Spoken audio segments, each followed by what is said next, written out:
यीशु मसीह का। परमेश्वर के धन्य नाम की महिमा हो। प्रभात मनन के 17,398 में आप सभी का बहुत ही प्रेम के साथ स्वागत करता हूं। आइए आज का मनन के लिए हम पढ़ते हैं 1 तीमुथियुस अध्याय 6 पद 6।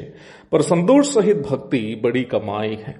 पिछले दिनों में हम उन लोगों के बारे में मनन कर रहे थे जो भक्ति को कमाई का द्वार समझते हैं।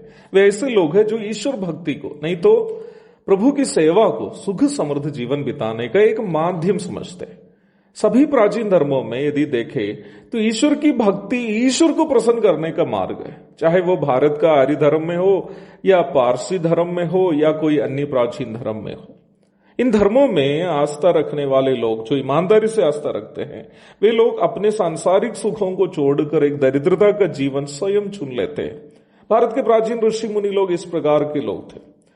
हाल ही में मैंने एक पारसी व्यवसायी के बारे में सुना जो बिल्कुल जवान था और अरबों रुपए का व्यवसाय चलाने वाला एक व्यवसायी था, परंतु उन्होंने अपना सभी धन संपत्ति कंगालों के बीच में बांट कर एक पारसी सन्यासी साधु बन गया। इस प्रकार सोच रखने वाले लोग इसलिए ऐसे करते हैं क्योंकि वे विश्वास करते हैं कि उनका स्वयं निर्धारित नहीं तो खुद निर्धारित किया गया, खुद प्राप्त किया गया दरिद्रता उन्हें ईश्वर के करीब ले चलता है और उनकी ये सोच उन्हें दरिद्रता में जीवन बिताते समय भी खुशी से जीने के लिए मदद भी करते हैं। परंतु बाइबल की परिप्रेक्ष्य में हम अपनी समझ या अपनी बुद्धि के सहारे करने वाले खुद की हानि केवल हमें एक मानसिक संतुष्टि ही प्रदान करती है और ये कार्य हमें परमेश्वर के करीब नहीं ले चलता है। हम खुद निर्धारित एक दरिद्रता का जीवन बिताने से हो सकता है हमें कुछ मानसिक संतुष्टि मिलती हो, परंतु वो दरिद्रता जो हम स्वयं चुन लिया है, अपनी इच्छा से सह रहे हैं, वो हमें बाइबल की परिप्रेक्ष्य में बाइबल के अनुसार परमेश्वर के करीब नहीं ले चलता है। ये बड़ी दुखजनक बात है कि मसीहियों में भी कई लोग समान स्वभाव के स्वयं निर्धारित दरिद्रता या नम्रता का आचरण करते हैं और सोचते हैं कि उनका ये स्वघोषित दरिद्रता उनको आत्मिक का दर्जा देता है। जीवन से परहेज रहना, माफ कीजिएगा, वैवाहिक जीवन से परहेज रहना, केवल सफेद रंग का ही कुछ विशेष प्रकार के वस्त्र पहनते रहना, जूता नहीं पहनना, रंगीन कपड़े नहीं पहनना आदि कई प्रकार के कार्य कई मसीह लोग करते हैं। सही आत्मिकता की समझ नहीं होने के कारण लोग इस प्रकार के दिखावे के कार्यों के द्वारा आत्मिकता दिखाने की कोशिश करते हैं। बाइबल की शिक्षा के अनुसार सही ईश्वर भक्ति का प्रदर्शन सांसारिक समृद्धि में जीना भी नहीं है और स्वघोषित दरिद्रता में जीना भी नहीं है, बल्कि प्रभु की इच्छा को जानकर प्रभु जहां कहीं भी हमें रखते हैं वहीं पर संतुष्टि के साथ, खुशी के साथ ये समझते हुए रहना है कि मैं जहां हूं वहां मैं प्रभु की इच्छा अनुसार हूं। उस संतुष्टि को प्रारंभ में पढ़ी गई पद में पौलुस बड़ी कमाई के रूप में बताया है। नहम्याह का एक प्रस्ताव मेरा एक पसंदीदा पद है जो हम नहम्याह 8:10 में देखते हैं। वह इस प्रकार हम पढ़ते हैं, यहोवा का आनंद तुम्हारा दृढ़ गढ़ है। अंग्रेजी में इस प्रकार लिखा है, for the Joy of the Lord is your strength. परिस्थिति भले हमारा अनुकूल रहे या प्रतिकूल, हमारा आनंद का कारण, हमारा जीने का कारण वो होना चाहिए कि हम यहोवा परमेश्वर में सुरक्षित हैं। यही बात को फिलिपी 4:4 में पौलुस नया नियम की परिप्रेक्ष्य में प्रस्तुत करते हुए हम देखते हैं।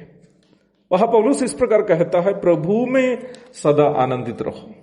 मैं फिर कहता हूं, आनंदित रहो। इस पत्र की रचना करते वक्त प्रेरित पौलुस रोम के कारागृह में बंद है। कारागृह में रहते वक्त अपना बंदी होने से निराश फिलिपी कलीसिया को सांत्वना देते हुए पौलुस कह रहा है कि प्रभु में सदा आनंदित रहो। यहां कलीसिया उदास है क्योंकि पास्टर जेल में है। वास्तव में पास्टर को सांत्वना की जरूरत है, परंतु उल्टा जेल में रहने वाला पास्टर साहब कलीसिया को सांत्वना देते हुए लिख रहा है कि प्रभु में सदा आनंदित रहो। फिलिपी 4:12 में पौलुस इस बात को और भी स्पष्ट करते हुए हम देखते हैं, मैं दीन होना भी जानता हूं और बढ़ना भी जानता हूं। हर एक बात और सब दशाओं में मैंने तृप्त होना, भूखा रहना और बढ़ना घटना सीखा है।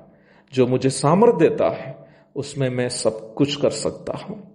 संतोष सहित भक्ति जो पौलुस के अनुसार एक बड़ी कमाई है, वो वास्तव में किसी भी परिस्थिति में, वो चाहे सुख हो या दुख, यह सोचकर उस परिस्थिति में रहना है कि इस परिस्थिति में मुझे रहना या मुझे इस अवस्था में रहना परमेश्वर की इच्छा है, और यदि इस परिस्थिति में रहना परमेश्वर की इच्छा है तो मैं परमेश्वर की महिमा के लिए इस अवस्था में ही रहना पसंद करूंगा।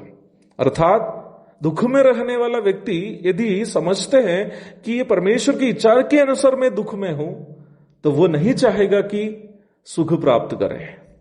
और सुख में रहने वाला व्यक्ति यदि जानता हो कि ये परमेश्वर की इच्छानुसार उस परिस्थिति में है, तो वो उस सुख के अनुभव में, सुख की अवस्था में घमंड भी नहीं करेगा। सेवकाई के शुरुआत के दिनों में काफी कठिन परिस्थितियों से हमें गुजरना पड़ा था। यहां तक रोजाना पर्याप्त भोजन के लिए भी हम लोग तरसते थे, परेशान हो जाते थे। कभी कभी 3 बार खाने के लिए भी हमारे पास कुछ नहीं होती थी।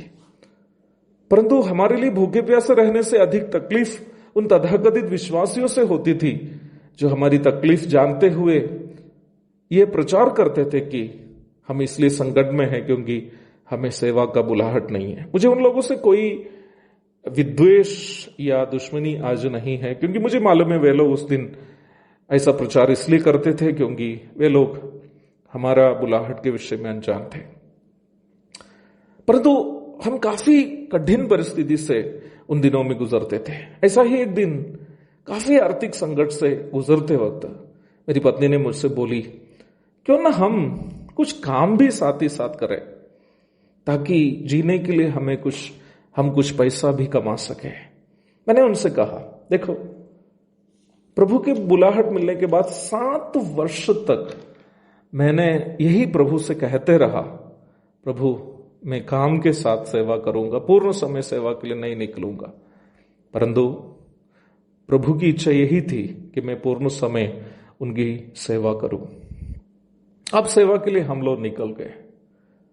भूखे प्यास से रहकर मरना भी पड़े, लौट कर हम नहीं जाएंगे।